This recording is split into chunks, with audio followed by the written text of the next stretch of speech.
Hi, this is Khalil Golivala. Welcome to another episode of the BIPOC Manager podcast. In today's episode, I'm super excited to have Sarah Ali with us. Sarah Ali helps nonprofits and social impact organizations build integrated and human-centered donor experiences and fundraising programs. For more than 10 years, she has served organizations ranging from local activist collectives to the senior leadership of some of the world's largest INGOs. She's a sought-after speaker, facilitator, and presenter, and seeks to actively push the sector to create more innovative and equitable giving programs. Sarah, thank you so much for being a guest today. Thank you so much, Khalil. I'm really it's a pleasure to be here. Excited to have a great conversation today. Amazing, Sarah. Thank you so much. One of the things I want to talk to you about, Sarah, is the power of stories and the power of storytelling, the stories that influences move us. Can you talk about what are the stories that have moved you and have shaped you? Yeah, I mean, I wanted to, before I tell any of my own stories, I want to start with a quote from one of my favorite storytellers, who is Octavia Butler. She is a Black feminist author, works in sci-fi and like kind of Afrofuturism. How do we imagine a world that is equitable for Black folks? And she has this quote that says, "Tell stories that make people taste, touch. Tell stories that make people feel, feel, feel." And I think to me that really emphasizes the importance of storytelling and the value of what we are actually doing when we tell a story, and that's to make people feel. And so I'd love to tell you a story from my own life that inspired me to get into the sector, to get into social change, and a story that I think about quite regularly. And that is the story of the 2003 Day of Action against the Iraq War. So I am in my mid 30s. In 2003, I was a young woman and I was involved for the very first time with a protest. My mosque, the mosque that I went to in Kingston, Ontario, had been a site of resettlement for people out of the Bosnian crisis. And then as a result, became quite active in anti-war and, ensuring that people coming out of war zones and dealing with war have, a safe place to rest and have community. And so when the 2003 Day of Action against the second invasion of Iraq happened, of course, our mosque was there. And I was a young woman. I had never spoken in front of a crowd. I had never thought of myself as anything other than a little girl who is almost like a recipient of the world around me. Um, at that protest, somebody handed me the microphone and asked me to come up on stage.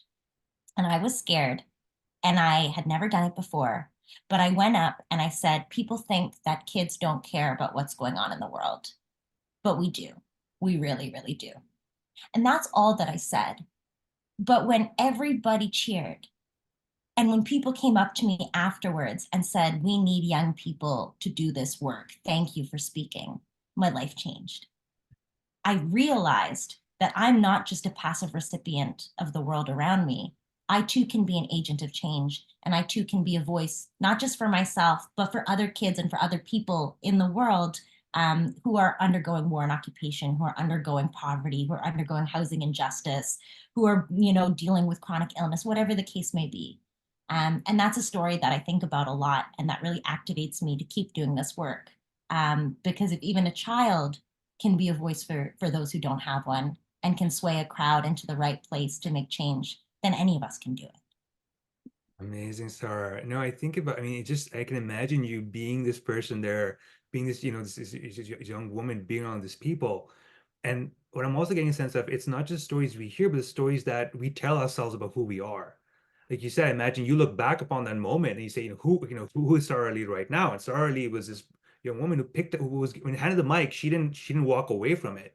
She said something that was meaningful and brought people together. And that's the thing I think about as fundraisers or as people who work, in B2B or B2C. Stories are the heart of everything that we do. Studies done with fMRI, so functional magnetic resonance imaging, have found that when listeners hear a story that is emotionally compelling, the areas of their brain light up that are associated with generosity and with taking action. And this has become the center of the work that I do, which is building empathy-centered and human-centered fundraising programs and and donor experiences for organizations who seek to do what was done for me Mhm. that day in 2003, who seek to hand the mic and use that as an opportunity to make change, to build the revenue that's needed to make impact, or advocate to the government or advocate to a body, to make the impact and make the change. Amazing, because it makes you think as well that sort of the power of storytelling is like it is a huge part of a huge tradition of stories. Like I think of, from in my background, I'm Gujarati, and the famous story is, when the Zoroastrians left Iran, they ended up in the state of Gujarat, and the king was concerned about all these kind of essentially foreign refugees entering into the state, and he's concerned, and then so the leader of the Zoroastrians, who are now called the Parsis in India, comes to him and he says, "Could you give me a glass of milk and some sugar?" And he puts the sugar in the glass of milk and stirs it, and he says, "We will be like the sugar in the milk. You will not see us, but we will give sweetness to society." Mm. And that story, which is, it's a huge part of, of Gujarati, because we remember that stories as well as the Parsis, is this is how a group of people became part of our state. Their stories combine the state with the story of Gujarat, which is why they speak that language as well and talk about their story. And then what I'm hearing from you as well, when it comes to sort of donor engagement, charity, society as a whole, it's about taking those multi sort of maybe separated stories and finding ways to kind of interlock them together for meaning. Tell me more about that process, Sarah. I mean, I believe, and I think, many people who work in storytelling and narrative strategy believe that stories are the base code of the human experience. That, even as children, the first thing we do is we tell them stories. The way we learn about the world and about ourselves, like you mentioned, are the stories that we hear, and then the stories that we tell about ourselves and the world around us and the people in our lives. Um, and I'm always reminded of Chimamanda Adichie's TED Talk, The Danger of a Single Story. And I think what you've talked about here with the Parsis being this, adding the sweetness to the society, that is a multiplicity of stories. It is a narrative about, how what integration will look like, and what, economic growth or whatever might look like. But woven within that, there are so many stories. The story of the Parsi immigrant experience, the story of Gujarati society, the story of all the people who got a new neighbor that they had never understood before, and now have a connection to. And each of these stories build the relationship and build the human connection that is required for money to change hands. Especially in the charitable space, for someone to give their hard-earned dollars in an economy that looks like the one that we're living in, um, they must feel connected to not just the story of an organization and the story of its leadership and the story of its constituency, but all of those stories. Because without that, we run the risk of stories that marginalize, or stories that other, or stories that break us apart, as opposed to build the connection that you just mentioned. Yeah. Yeah, Sarah, I'd love to you to talk a bit more about sort of what's your process like to kind of, get those stories that connect people? Because I imagine on one hand, people come up with, they may have bias or prejudices against people who don't look like them, different social economic status, language, and a whole bunch of different stuff. What's that process like of kind of creating a story that connects with diverse people? I mean, it honestly, in my opinion, comes down to the storyteller. Okay. And, I just had a conversation with a client who has built a community storytelling program, where their diverse constituents, basically submit and share their stories. And those stories are shared throughout the community and used, to help fundraise, to use for advocacy, to use in many ways. And the power of the right storyteller allows for people to connect beyond their differences, because at the end of the day, humans, you put diverse children in a room who have never been exposed to prejudice, they love each other, they're telling each other stories, they're getting to know each other, and they're building community. And as adults, we have the capacity and capability to do that, and stories bridge that gap, and the storyteller allows us to trust that the story is authentic and true and real, and not a dangerous story that is seeking to deceive or seeking to tear apart. And when we think about, at least in the Canadian space, there's a year-over-year incredible decline in in trust in Canadian charities. I think trust in Canadian charities is at an all-time low. Yeah. So when we think about how do we build trust with donors, with supporters, with prospects, I think it comes down to what stories we tell, how we tell them, and who tells them. Yeah. Because I can imagine with sort of the way the stories are structured is that it's sort of explaining the need, explaining sort of, what the issue is. But I imagine that fundraising is almost an element of getting someone activated, engaged, right? Where they're going past, like you mentioned, sort of, about the sort of engagement pyramid. whether going from just being an observer all the way to being an advocate and maybe someone internal in the organization.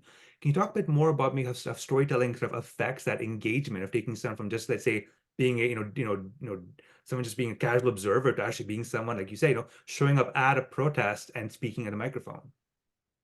So in my work, I call that, the way that I conceptualize it is meeting supporters and donors' unmet emotional needs, and using stories to cultivate an emotional experience for a supporter and a donor that inspires them and motivates them to take action. So at the beginning of this, this chat, I mentioned some of the fMRI studies and research. There was a study done in the Journal of Consumer Psychology, that showed that when people are actively like absorbed in a story, their attitudes and intentions align more closely with the narrative. Mm. And so and we know, as humans, the single greatest motivator to act is our emotions. We, I don't know, we honk our horn when someone irritates us in traffic, or we hug our loved ones when we see them after a long time. It's that emotional internal experience that moves our behavior into some way or some capacity. So when we talk about building journeys that take someone from a passive, hi, I know about you, I think you're great, to an activist or an advocate or a fundraiser or a major donor or an individual or monthly giver, the storytelling is what brings them closer and closer at each step to the mission, until the donor or the supporter considers the mission of the organization their personal mission as well. And that is when they take the kinds of action that you see when you look at a leadership giving program or a legacy giving program, as I know you have quite a bit of experience with. That's when you say my life's mission is to make this work happen, with the many other things, of course, family, life, social work, whatever. And I see storytelling as the fundamental vehicle for that work.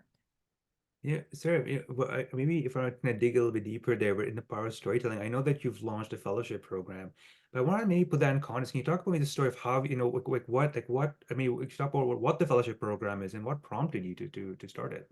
Absolutely. And we haven't fully launched on the internet yet, so this is going to be the first time anyone's hearing about it. And I'm glad you gave me the opportunity to chat. Um, this year, we are seeing the end of the Humber Fundraising Management Program. And for people who are not fundraisers themselves, this has been the pipeline for fundraising education and for fundraisers in the country. So the vast majority of people who work in the field have some connection to this program, having been through it, knowing someone, knowing the directors, knowing the teachers. It's really been an institution that has upheld the profession, and a needed profession in a world where there's so much wrong and so much good to be done.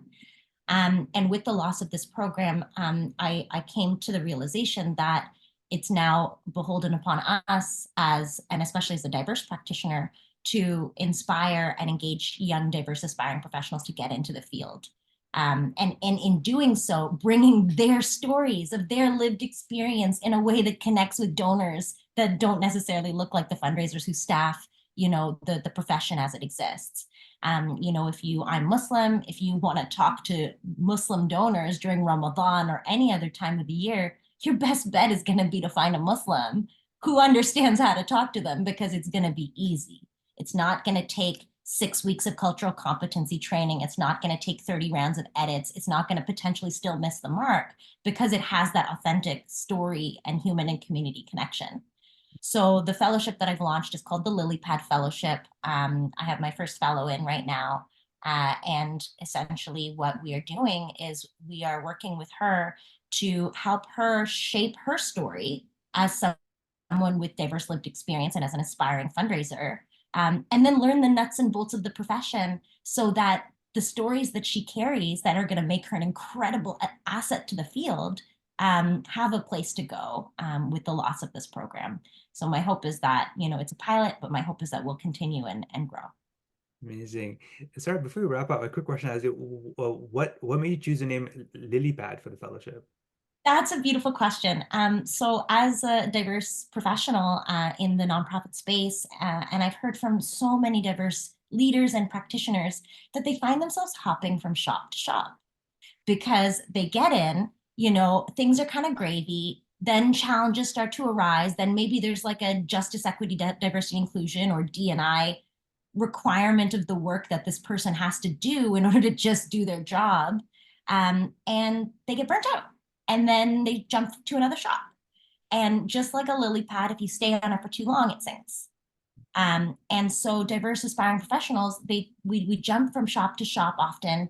But in that process, we transform every lily pad we touch. And more importantly, we learn something from every jump. And so my hope with the Lillypad Fellowship is to act as a launch pad to start this journey into the many shops that diverse practitioners will likely find themselves going to. And our hope is always, you find a shop that you love and you stay there forever and build beautiful things and grow and innovate and test. And, that's the dream. And it's not the story of most diverse professionals in our field. And then the little side personal note is that lotuses, which come from South Asia, grow on lily pads. And when I was a kid, my father called me his little lotus blossom. So it all kind of felt like it fit. Yeah. Um, and so then that's the name that we chose. And my hope is that it's a launching pad for the fellow that I currently have, and inshallah for all the fellows that come through in the future. Definitely, sir. Before we wrap up, I want to ask you, is there anything that you'd want to mention, anything you want to highlight, maybe projects that are up and coming for you? Totally. I mean, I'm really focused right now on helping organizations meet the needs of 2024. 2024 is a new world. We are in an incredibly difficult economy. The digital landscape has changed irreparably. This is not the days of 2018 Facebook ads raising $25,000 in 5 days. Like that doesn't happen anymore. Your cost per acquisition is higher. Tracking infrastructure has been delegitimized or removed altogether. The switch from Google Analytics, from Universal Analytics to GA4. So we know very little now about people that we are acquiring online. So then this is, so meet the needs of the economy, meet the needs of this changed and difficult digital landscape, and then also meet the needs of the geopolitical realities that we're seeing with the conflict and the war on Gaza right now. That has incredible implications on how aid is delivered, how organizations are funded. We saw UNRWA lost their funding and then received it again. There's so many implications here. So my work right now is to work with nonprofits, community groups, social impact organizations to diversify their funding and their funders, including their donor base, their supporters, et cetera, as an innovation strategy, as a methodology of bringing in the lived experience and the stories and the people who can transform the shop, just like those Lillypad diverse professionals do, into one that can meet the needs and can survive an incredibly challenging moment. So if there are listeners who are trying to figure out how do I diversify my fundraising, how do I, I have a D&I committee and programs is all diverse, but the funders, the donors are all the same. That's where someone like me comes in and says, okay, well, let's build a strategy. And I teach and train as opposed to do myself.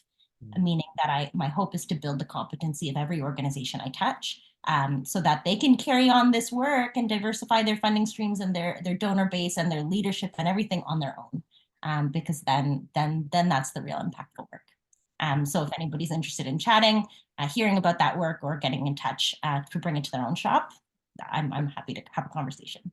Amazing, sir. And maybe that kind of goes to the last question, which is if someone wanted to contact you, what's the best way they could do that?